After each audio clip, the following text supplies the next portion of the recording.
Hello there, I'm the Star Wars guy. Season 7 of the Clone Wars is in full swing, and today we're breaking down Episode 5, entitled Gone with a Trace. If you haven't seen the episode and you're worried about spoilers, it's probably best you go ahead and turn this off now. You've been warned. Now, the moral quote for this episode is, "If there is no path before you, create your own." Gone with a Trace touches on some major themes such as self-sufficiency, belonging, and belief in yourself.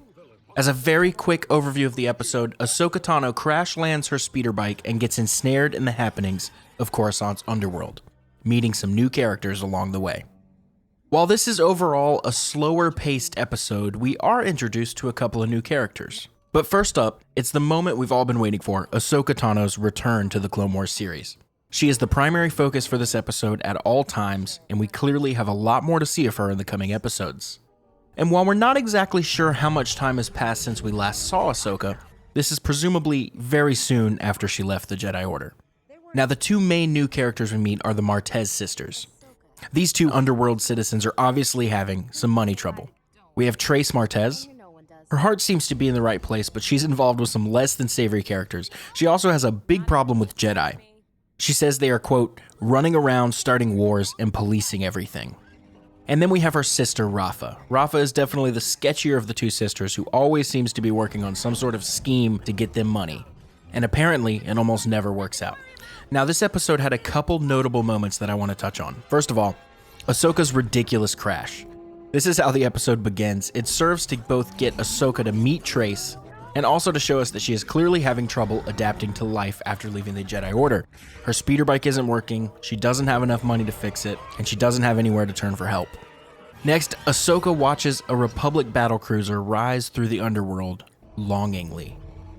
It's clear from the music and her face and body language that she misses her old life terribly.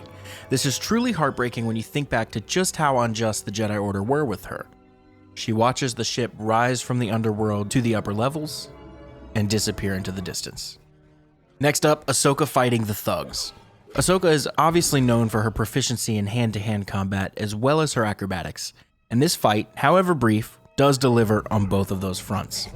Of course, we fully expected to see Ahsoka do some sort of combat in this episode as it's her first return to Clone Wars in quite some time, and this is what we get. In future episodes, I'm sure we'll see a lot more from her. Another great moment is when Ahsoka uses the Force to save Trace. One Twi'lek child appears to notice her doing this, but the rest of the people around apparently do not. Now, it's very clear she's only using the Force as a last resort to save Trace's life, meaning that she is trying extremely hard to keep her identity as a former Jedi secret. This is interesting because this episode takes place pre-Order 66, so there really is no reason to keep this secret. What this says to me about Ahsoka's character is that she, personally, is really trying to let go and move on from the trauma the Jedi inflicted upon her. And she'd also like to avoid any trouble that being a Jedi could bring. It's also important to note that she has not closed herself off from the Force, as some ex-Jedi before her have been known to do. She still very much can use the Force, and presumably still has her lightsabers. Now, as I watched this episode, one quote really stood out to me. "Where did you learn to fight like that?" "My older brother taught me." Ahsoka is clearly referencing Anakin here, and what's important about this is it shows us exactly how she viewed him. While it may be easy to think she viewed him as a master, or even a father, both of those would be incorrect because she says right here, "My brother taught me." She views Anakin as a brother above all else. Now, regarding the animation and aesthetics of Ahsoka in particular, we've seen her evolve drastically from Season 1. And in my opinion, this version in Season 7 is by far the best design. She looks totally badass, and my hat's off to the Lucasfilm animation team for knocking this one out of the park. I thought she looked great from the early trailers, and I was not let down from the actual episode.